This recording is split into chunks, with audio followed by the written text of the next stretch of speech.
இல்லை அப்படின்னு சொல்லி யோசிப்பாங்க. நானும் யோசிக்கிறோம். ஆனால் இது நம்மளால் உண்டான ஒரு காரியம் இல்லை. எல்லாருக்கும் இப்படிப்பட்ட ஒரு வாய்ப்பு கிடைக்கிறது இல்லை. காரணம்னா இதற்கு முன்னாடி ஒரு சபையில் ஜாமனும் பாடணும் கர்த்தரை மேம்படுத்தணும். இப்போது இன்னொரு சபைக்கு வந்திருக்கிறோம்.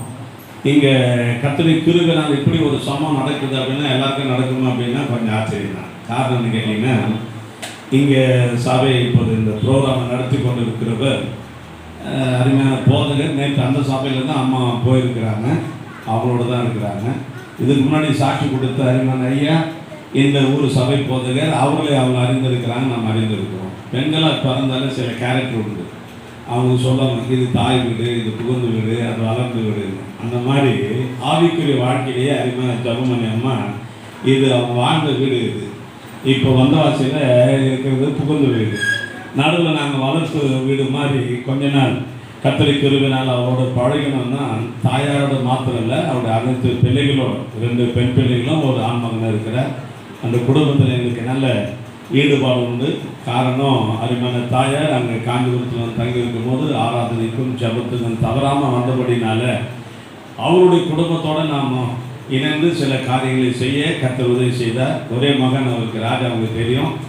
அவளுடைய திருமணத்தினுடைய சர்டிஃபிகேட் எடுத்து பார்த்தீங்கன்னா என்னுடைய அட்ரஸும் என்னுடைய சபை அட்ரஸும் அதில் பதிவு செய்திருக்கோம். அது பெரிய பதிவு தான், அரசு பதிவில் அதில் பதிவு செய்திருக்கோம். காரணம் எங்கே பிறந்து வளர்ந்து ஆனால் கர்த்தரை கிருபையினால் அவருடைய திருமணத்தை நடத்துவதற்கு ஏற்ற ஒரு வாய்ப்பை கர்த்தர் தந்தார். இன்றைக்கும் எங்களுடைய சபையில் அவருடைய மகள் சோழமத்தியும் அவருடைய மருமகன் ராஜாவும் என்னுடைய ஆலயத்தில் இருக்கிறாங்க.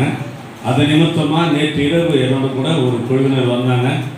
இப்போதும் கர்த்தரை கிருபையினால் என்னுடைய உடன்முடியும் மூப்பரும் சில சௌகரியமாக வந்திருக்கிறாங்க. கர்த்தருக்கு நான் நன்றி செலுத்துகிறேன். இது ஒரு நெருக்கடியான நேரம் தான். நெருக்கடியான நேரம்னா இந்த வெயில் ஒரு பக்கம், பசி ஒரு பக்கம். இந்த நேரத்தில் நம்ம ஒரு செய்தி கேட்கணுமா அப்படிங்கிற மாதிரி ஒரு சூழ்நிலை இருக்கும். இருக்க நம்ம எல்லோரும் உள்ளே வருவாங்கன்னு யோசிப்போம். ஆனால் இருக்க ஒவ்வொருத்தர் எழுந்து வெளியே போயிட்டு இருக்கிற நேரம், சட்டசபை வெளிநடப்பு நடக்கிற மாதிரி நடந்தாங்கன்னா செய்தி கொடுக்குறது ரொம்ப கஷ்டம்.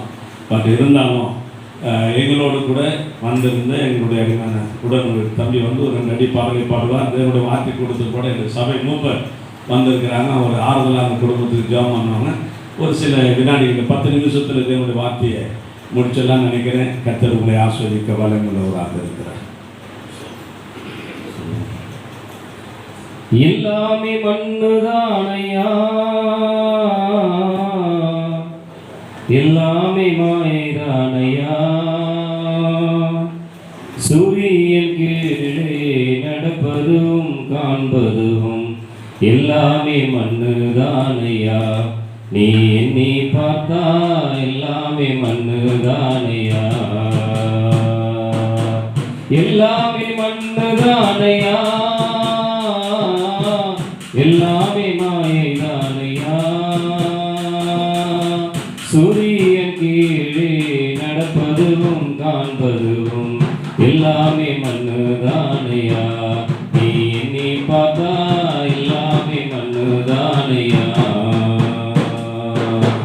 பையோரும் தாய் வயிற்றில் 10 மாதம் இருந்ததும், பொய்யோரா இங்கு வந்து குழந்தையாக பிறந்ததும், பையோரு தாய் வயிற்றில் 10 மாதம் இருந்ததும், பொய்யோரா இங்கு வந்து குழந்தையாக பிறந்ததும், எத்தனை நாள் இருப்போம் என்று நித்திய வாழ்வு இல்லையா, எத்தனை நாள் இருப்போம் என்று உத்தரவாதம் இல்லையா.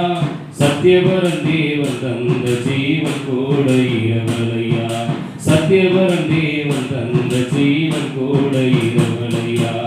எல்லாமே மண்ணுதானையா, எல்லாமே மாயைதானையா, சூரியன் கீழே நடப்பதும் காண்பதும் எல்லாமே மண்ணுதானையா. நீ எண்ணி பார்த்தா எல்லாமே மண்ணுதானையா. பொன்னாக மதிக்கப்படும் மண்ணான மாய உடல், போல வதக்கிவிடும் ஜீவன் போன பூத உடல். பொன்னாக மதிக்கப்படும் மண்ணான மாய உடல், போல வதக்கிவிடும் ஜீவன் போன பூத உடல்.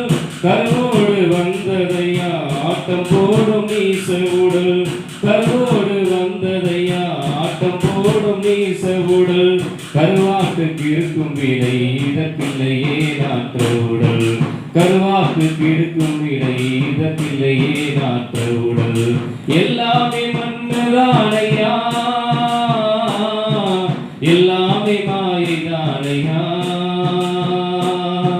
சூரியன் கீழே நடப்பதும் காண்பதும் எல்லாமே மண்ணுதானையா நீ எண்ணி பார்த்தா எல்லாமே மண்ணுதானையா நீ சிந்தித்து பார்த்தா எல்லாமே மண்ணுதானையா.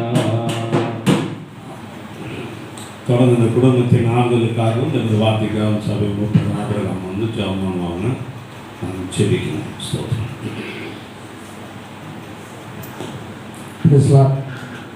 கர்த்தருடைய பரிசுத்த நாமத்துக்கு சோதனை உண்டாவதாக. இந்த நாளையும் கூட இந்த அருமையான தாயாருடைய இந்த இறுதி சடங்கிலே கலந்து கொள்ளும்படியாக ஆண்டவர் கொடுத்த இந்த சாயத்துக்கு நன்றியோடு சோதரிக்கிறோம். அருமையான தாயார் அவர்கள் இந்த காஞ்சிபுரத்துக்கு வரும்போது உண்மையாக அவருடைய பற்றி எனக்கு தெரியாது, இருந்தாலும் கூட அவருடைய மகளின் நிமித்தமாக அங்கே அடிக்கடி அவங்க வருவாங்க.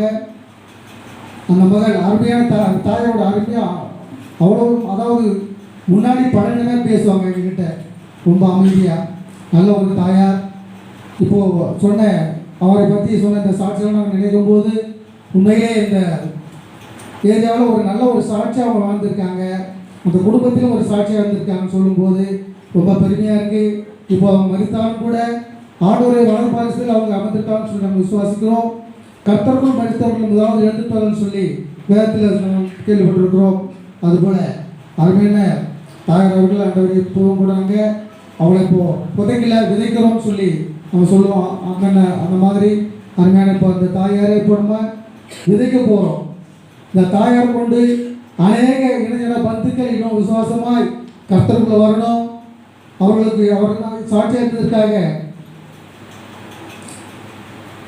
சாட்சியாக இருந்தது போல அநேக அந்த குடும்பத்தில் அநேக சாட்சியாக எழும்பணும். கர்த்தர் தாமே இந்த சாட்சி ஆசிரியப்பாங்க. அது மட்டுமல்ல, அந்த தாயாரை எழுந்து வாடகிறது தானே யாரும் அவங்களுக்கு வந்து நம்ம ஆர்வம் சொல்ல முடியாது. கர்த்தர் தாமே அந்த குடும்பத்தில் மகன் மகள் அனைவருக்கும் ஒரு அமைதியான ஒரு வாழ்க்கை தரணும்னு சொல்லி நான் ஜெபத்தை முடிக்கிறேன். நன்றி.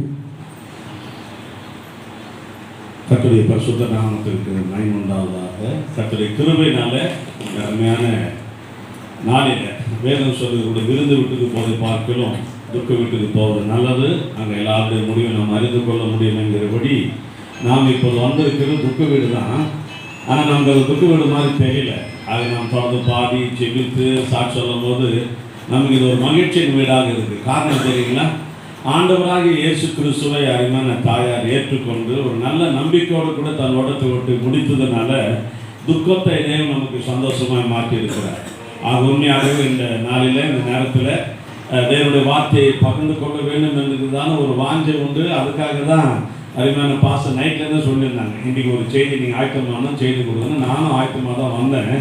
இது எப்படி இருக்கும் அப்படின்னா, எங்களுக்கு போதகர்களுக்கு இருக்கிற ஒரு பெரிய நெருக்கடியே எதுன்னு கேட்டிங்கன்னா, எல்லாத்துக்கும் நேரம் இருக்கும், செய்தி கொடுக்க எழுந்து நிற்போம். அது கல்யாணமோ வாவு சாவு எதுவாக இருந்தாலும் அங்கே நிற்போம் எழுந்து. அப்போ தான் ஸ்தோத்திரம் நிற்போம். அந்த ஜன்னல் வழியாக வந்து நிற்பாங்க. எங்களுக்கு நல்ல வேலை இந்த பக்கம் ஜன்னல் யாரும் நிற்கல, ஏன்னா இதெல்லாம் நம்முடைய குடும்பமாக இருக்குது. ஆக அருமையான போதகராகவே என்னென்ன ஒரு ஆலோசனை சொல்லிட்டாங்க, ஐயா நிறைய பேர் காத்திருக்கிறாங்க, சீக்கிரம் போகணும் அப்படின்னு. செய்தி கொடுன்னு சொன்னவரே இப்போ என்ன பண்ணிட்டாங்க அப்படின்னா சுருக்கமாக கொடுங்க அப்படின்ற மாதிரி சொல்லக்கூடிய நிலைமைக்கு நான் இல்லை, எல்லா போதலுக்கும் அந்த நிலைமை தான் கிடைக்கும். நம்ம நாட்டில் தான் பழமொழி சொல்லி வச்சுக்கிறாங்களா, ஆக்கி அரைக்கிறதுக்கு எல்லாம் தான் இருக்கும், அது பொறுமை இருக்கும். அந்த சொன்னது அந்த நேரங்களில் சில நேரங்களில் சமைக்கிறதுக்கெல்லாம் பொறுமை இருக்கும். அது ஆற கூட நமக்கு பொறுமை அதுன்ற மாதிரி சில பழமொழியெல்லாம் இருக்கும். பட் இந்த மாதிரி மாதிரி செய்ய எனக்கு ரொம்ப நாளாக தெரியும். ஆனால் இன்றைக்கி தான் அந்த ஆலயத்தில் வந்து நான் இருக்கிறேன். அதுக்கு அருமையான அம்மா ஒரு நல்ல வழிகாட்டியாக இருந்திருக்கிறாங்க. அருமையான போதகரையும் தெரியும். 2 முறை அவருடைய சபையில் போனேன். கடந்த நாளில் அருமையான ஐயா மறித்த போது அந்த சபைக்கு போனேன். இன்றைக்கி அருமையான தாயாருடைய மரணத்தினால அந்த இடத்துக்கு நாங்கள் போயிருக்கிறோம். இப்படி ஒருவர் நாம் சில நேரங்களில் சந்திப்பது இப்படிப்பட்டதான நாட்கள் தான். இந்த நாட்களிலே தேவனுடைய வார்த்தையை சொல்லணும் அப்படின்னா ஒரு சில வினாடிகளை சொல்லி முடிக்கிறேன். கர்த்தர் சுத்தமானால் நாம் இது வந்து ஒரு நற்செய்தி கூட்டம் இல்லை, கன்வென்ஷன் இல்லை. ஒருவேளை காலையிலே நம்ம இங்கே கொஞ்சம் சீக்கிரம் வந்திருந்தால் நல்லா இருந்திருக்குன்னு நினைக்கிறேன். நம்ம வீட்டில் புறப்பட்டதை லேட்டு இங்கே வந்து சேர்ந்துருக்குறோம். அதனால் எல்லாரும் இப்போ பசியில் நீங்கள் இருக்க நான் சொன்னால் காது விழுமான்னு தெரியல. பசி வந்தால் பத்தம் மறந்து போகுன்ற மாதிரி ஏற்கனவே இரவெல்லாம் கண் விழித்து தொடர்ந்து பல பலவீனத்தில் இருக்கிறோம். ஒரே ஒரு வசனத்தை நம்ம எல்லாருக்கும் தெரிந்த வசனம், கூடமானவர்கள் 90% நீங்கள் இருக்க எல்லாரும் தெய்வ பிள்ளைங்க மாதிரி தான் தெரியுது. யோவான் 3:16 நம்ம எல்லாம் சண்டே கிளாஸ்லேருந்து கேட்டிருக்கோம், எல்லாருக்கும் மனப்பாடமாக தெரியும். யோவான் 3:16 சொல்லுகிறது, தேவன் தம்முடைய ஒரே பேரான குமாரனை விசுவாசிக்கிறவன் எவனோ அவன் கெட்டு போகாமல் நித்திய ஜீவனை அடைமடிக்கு அவரை தந்தவெளி உலகத்தில் அன்பு கூர்ந்தார். சரி, நமக்கு எல்லாருக்கும் தெரிஞ்ச வசனம் தானே இது. எதற்காக ஆண்டவராக இயேசு இந்த உலகத்தில் வந்தார், எதற்காக தேவன் நமக்கு ஜீவனை கொடுத்தார் என்கிற ஒரே ஒரு வார்த்தை சொல்லணும் அப்படின்னா, அவரை விசுவாசிக்கிற அவரை நம்புகிற ஒருவரும் கெட்டு போகாம நித்திய ஜீவனை அடையும்படிக்கு. நல்ல கவனமாக கேட்கணும். வேற ஒரு லைஃப் நமக்கு இல்லை, வேற ஒரு காரியமோ நமக்கு இல்லை. ஒரே ஒரு காரியத்தை நமக்கு வலியுறுத்தி சொன்ன தேவன் நமக்கு தந்த வாக்கு தந்தம் என்னன்னா, அவரை விசுவாசிக்கிறவர்களுக்கு நித்திய ஜீவனை தர முடியாதான் இயேசு உலகத்தில் வந்தார். அதை விளக்கமாக சொல்லணும், நல்லா புரிஞ்சுக்கணும் அப்படின்னா அதிக நேரம் தேவை, பொறுமை இல்லைன்றதுனால யோவான் 6:38, 39, 40 நம்ம ஆசிரியத்து முடிக்கலாம். தேவன் இந்த உலகத்தில் வந்து என்ன செய்தார், என்ன செய்து முடித்தார், என்ன செய்ய போகிறார் என்பதை கவனமாக கேட்போம். கர்த்தர் நம்மை ஆஸ்வதிக்க வல்லமையுள்ளவராக இருக்கிறார். யோவான் 6:38 வாசிக்கிறோம். தேவன் இந்த உலகத்தில் வந்தார், பாவிகளை ரட்சிக்க வந்தார், நித்திய ஜீவனை கொடுக்க வந்தார் என்பதை நாம் அறிந்திருக்கிறோமே. அவருடைய காரியங்களை நாம் ஒரே வார்த்தை நம்ம புரிந்து கொள்ளணும்னா, ஆண்டவராக இயேசு சொன்னார், என் சித்தத்தின்படி நான் வரல, என் சித்தம் செய்ய வரல, என்னை அனுப்பினவருடைய சித்தத்தின்படி செய்யவே நான் வானத்திலிருந்து இறங்கி வந்தேன் என்றார். ஆக ஆண்டவராக இயேசு கிறிஸ்து வானத்திலிருந்து இறங்கி வந்த, வானம் என்றால் விண் என்று சொல்லுவாங்க, விண்ணுலகம் வாங்க, வானத்திலிருந்து இறங்கி வந்த நாயகன், விண் நாயகன் என்று சொல்லுவாங்க. அந்த விண் நாயகன் யாருன்னு தெரியாம ஒண்ணு கேட்கிறாங்க, பிள்ளை யார், பிள்ளை யார். ஆனால் அந்த பிள்ளை யார் அப்படின்னு சொல்லி கேள்விக்கே பதில் என்னன்னா, இயேசு தான் அந்த பிள்ளை. வேதத்தில் சொல்லப்படுது, தாவீது நகரில் உங்களுக்கு ஒரு பிள்ளை பிறந்திருக்கிறார், அந்த பிள்ளை இயேசு என்று பெயரிடுவார்கள், ஏனென்றால் அவர் தமது ஜனங்களை பாவத்திலிருந்து விடுவிக்கிறவர் என்று வேதம் சொல்லுகிறது. ஆமென். இந்த உலகத்தில் பிள்ளையாக பிறந்தவர் யார், யார் உனக்கு உட்காந்துக்கிறாங்க, அவர் தான் விநாயகன். யார் அந்த விநாயகன்? விண்ணிலிருந்து இறங்கி வந்தவர் விநாயகன். அதுதான் இப்போ நம்ம வசனத்தில் வாசிக்கட்டும். பிதாவின் சித்தத்தை செய்ய முடியாய் வானத்திலிருந்து இறங்கி வந்த ஒரே நாயகன் நாம் ஆராதிக்கிற அருமையான ஜெபமணி அம்மா ஆராதித்த தேவன் ஆண்டவராகிய இயேசு கிறிஸ்து. ஹல்லேலூயா, பிரைஸ் தி லார்ட், ஹல்லேலூயா. அதை தொடர்ந்து நாம் வாசிக்க கேட்கிறோம். அவர் எனக்கு தந்தவைகளில் ஒன்றையும் நான் எழுந்து போகாமல் கடைசி நாளில் அவர்களை எழுப்புவதே என்னை அனுப்பின பிதாவின் சித்தமாக இருக்கிறது. அடுத்த 40 வாசிக்கும் போது, குமாரனை கண்டு அவரிடத்தில் விசுவாசமாய் இருக்கிறவன் எவனோ அவன் நித்திய ஜீவனை அடையும்படி நான் அவனை கடைசி நாளில் எழுப்புவதும் என்னை அனுப்பினருடைய சித்தமாக இருக்கு. இது பிதாவின் சித்தத்தை நம்ம பேசணும், அறிஞ்சுக்கணும் அப்படின்னா கொஞ்சம் நேரம் தேவை. நேரம் குறுகி இருப்பதனால நமக்கு எல்லாருக்கும் தெரியும், ஆண்டவராக இயேசு இந்த உலகத்தில் வந்தார் எனக்கு தெரியும். அதான் கிறிஸ்துமஸ். ஆண்டவர் நமக்காக மரித்தார் நமக்கு எல்லாருக்கும் தெரியும். அது பேர் குட் ஃப்ரைடே. இப்போ அந்த நாட்களில் எல்லாரும் ஆயத்தமாகிக் கொண்டு இருக்கிறார். அவர் உயிரோடு எழுந்ததுக்கு அடையாளம் உண்டு. அது ஈஸ்டர் என்று சொல்லப்படுகிற ஒரு பண்டிகை. அருமையானவர்கள், அது தேவ சித்தம். தேவன் பிதாவின் சித்தத்தை செய்ய இயேசு இந்த உலகத்தில் வந்தார். ஆக நம்முடைய பாவங்களுக்காக மரித்தார், உயிர்த்தெழுந்தார். அதோட அவருடைய சித்தம் முடிஞ்சில்லை. கடைசியாக சொன்னது நீங்க வாசித்திருப்பீங்கன்னு நினைக்கிறேன். அவரை விசுவாசிக்கிறவர்களை மரணத்திலிருந்து உயிரோடு எழுப்புவதே அவருடைய சித்தம் என்று சொல்லப்பட்டது. ஆமென். Praise the Lord, hallelujah.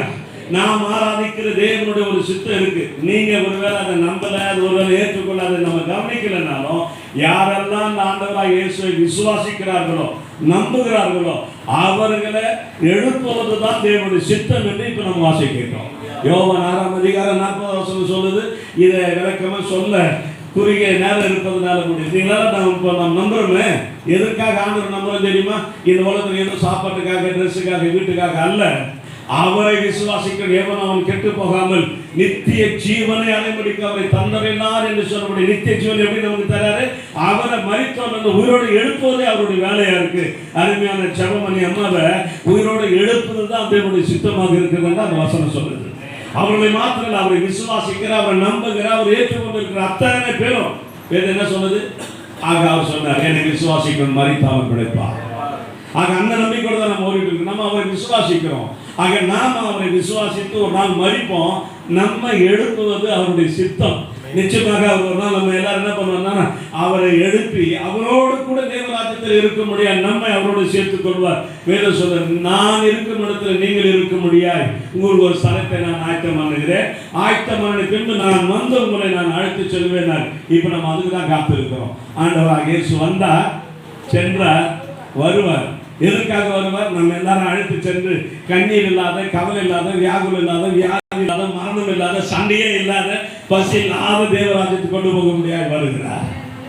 Hello, அதுக்கு புத்தி அருமையான அம்மா போயிருக்கிறாங்க. அவரோடு கூட வரும்போது அருமையான ஏசப்பா எக்கால சத்தத்தோட பெருமுழக்கத்தோட தேவத்தோதரோடு கூட வரும்போது அம்மா கூட வருவாங்க. நாம் அவருக்கு எதிர்கொண்டு போவோமா? நம்ம எல்லாரும் சேர்ந்து தான் பல்லவத்துக்கு போக போறோம். அந்த நம்பிக்கை தான் இருக்கிறோம். ஆனால் தேவனை அறியாம, ஆண்டவராக இயேசு அறியாமலுக்கு அந்த நம்பிக்கை இல்லை. அதனால அவங்க என்ன பண்ணணும் தெரியுமா? அழுது புலம்பி துக்கித்து அங்கே தங்களை அவங்க வருத்தி கொண்டு இருப்பாங்க. நாம யாருமே ஒருவேளை அம்மா போயிட்டாலும் சொல்லி மன வருத்தம் நமக்கு இருந்தாலும் நமக்கு ஒரு நம்பிக்கை கொண்டு அருமையான தாயை நம்ம சந்திப்போம். உண்மையாக நித்திய ராஜ்யத்தில் அவரை நித்திய நித்தியமாக நம்ம காண்போம். அவரோடு இருப்ப நம்பிக்கையோடு கூட நாம் இருக்கிறோம். ஆமென். அதனால்தான் குழந்தைக்கு எழுதும்போது போல் சொல்வார், இது அழிவுக்குரிய ஒரு சரீரம், மண்ணுக்குரிய ஒரு சரீரம், இது விதைக்கப்படும். ஆனால் தேவனுடைய வருகையில் அந்த அழிவுள்ள ஒரு சரீரம் என்ன பண்ணணுமா? அழிவில்லாத மகிழும் சரீரத்தை பெற்று மண்ணுக்குரிய இந்த சரீரம் விண்ணுக்குரிய சரீரமாய் மாறி, மரணமே உன் கூறியங்க, பாதாளமே உன் ஜெயமே என்று சொல்லி உயிர்த்தெழுந்து தேவனோடு இருப்பாங்கன்னு சொல்லப்படுது. ஆகையினால இன்றைக்கு தேவ சமூகத்தில் வந்திருக்கேன்னா முன்னாகவே கர்த்தருடைய கிருபை. இது ஒரு ஒர்க்கிங் டேஸ், பயங்கரமான வெயில் காலம். இதெல்லாம் அம்மாவை நேசிக்கிற அம்மாவுக்கு நம்ம எல்லாரும் மரியாதை செலுத்த தேவநாமத்தை மையப்படுத்த தான் அவங்க நம்ம காண்பித்த விசுவாசத்தையும் தேவ பயத்தையும் நிரூபிக்கத்தக்கதாக இத்தனை போதர்களும் உறவிலிருந்து விசுவாசம் வந்திருக்கிறீங்க. வந்தது பெருசு இல்லை, அம்மா தன் ஓட்டத்தை ஓடி முடிச்சிட்டாங்க. தொடர்ந்து நம்ம ஓட்டத்தில் நம்ம ஓடணும். நம்மளுடைய பாரம் என்னன்னு கேட்டீங்கன்னா, ஆக யாரெல்லாம் தேவன் இன்னும் அறியாமல் ஆண்டவர் ஏற்றுக்கொள்ளாமல் இருக்கிறார்களோ அவர்களும் ரட்சிக்கப்பட வேண்டும் என்பதே நம்முடைய பாரம். ஆகையால் கண்டிப்பாக இந்த மனத்தை விதைத்த பிற்பாடு வேறு சொல் கோதுமை மணியானது விதைக்கப்படாவிட்டால் பலன் கொடுக்க மாட்டாராம். அது செத்தால் அதிக பலன் கொடுக்கின்ற மாதிரி அம்மா வளர்ந்த இந்த பிறந்த இந்த ஊரில் வாழ்ந்த இந்த ஊரில் உண்மையாக அவங்க நம்ம விதைக்க போகிறோம். இதற்கு பிற்பாடு அருமையான பாஸ் சொன்ன மாதிரி அநேகர் இந்த இடத்துல ரட்சிக்கப்படவும், சபைக்கு வரவும், தேவனால் பயன்படவும் அவர் பட்ட பிரயாசங்கள் எல்லாம் கிளி செய்யும். உலகத்தான் சொல்கிறான், விதைத்தவன் உறவுமானா விதை உறங்குவது இல்லையா? ஹலோ, நம்ம எல்லாம் போய் நெல்லியோ வேர்க்கலையோ விதைச்சிட்டுன்னா பண்ணிடுறோம், வந்து தூங்கிடுறோம். நம்ம தூங்கலாம், வேற ஒரு நாளும் தூங்காது. அதே மாதிரி அருமையான ஜெபமணியம்னா விதைச்சிருக்கிறாங்க, வேத வசனம் என்கிற விதையை விதைச்சிருக்கிறாங்க. இப்போ அவங்க தூங்குறாங்க, வேதாம்பது சொல்ற நித்திரையில் இருக்கிறாங்க. அது ஒரு நாள் ஆண்டு வரும்போது எழுந்திருப்பாங்க.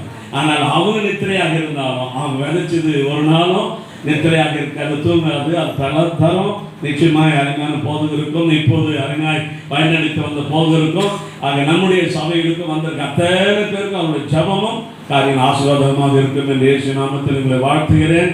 உண்மையாகவே நாம் ஒருவரும் துக்க வீட்டில் இல்லை, நல்ல ஒரு என்ன சொல்லுன்னா இழைப்பாருங்கிற இடத்துக்கு அம்மா போகும்போது அவங்களை வழிவிட்டான போந்திருக்கிறோம். ஏன்னா அவங்க பட்ட பிரயாசங்கள் அதிகம், அதெல்லாம் சொல்லி முடிச்சுட்டாங்க. அவங்க பிறந்த நாள்லேருந்து இதுவரையில் அவர்கள் வந்து பாடுகள் வழியாக தான் போயிருக்கிறாங்க.